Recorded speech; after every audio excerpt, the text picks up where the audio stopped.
پھر ان لوگوں نے ان کی تکذیب کی تو ہم نے ان کو اور جو لوگ ان کے ساتھ کشتی میں سوار تھے سب کو طوفان سے بچا لیا اور انہیں زمین میں خلیفہ بنا دیا، اور جن لوگوں نے ہماری آیتوں کو جھٹلایا ان کو غرق کر دیا۔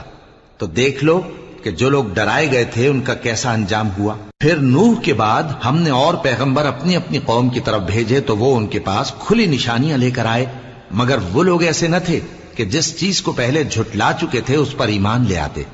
اسی طرح ہم زیادتی کرنے والوں کے دلوں پر مہر لگا دیتے ہیں۔ پھر ان کے بعد ہم نے موسیٰ اور ہارون کو اپنی نشانیاں دے کر فرعون اور اس کے سرداروں کے پاس بھیجا، تو انہوں نے تکبر کیا اور وہ گناہگار لوگ تھے۔ تو جب ان کے پاس ہمارے ہاں سے حق آیا تو کہنے لگے کہ یہ تو کھلا جادو ہے۔ موسیٰ نے کہا، کیا تم حق کے بارے میں جب وہ تمہارے پاس آیا یہ کہتے ہو کہ یہ جادو ہے؟ حالانکہ جادوگر فلاں نہیں پانی کے۔ وہ بولے،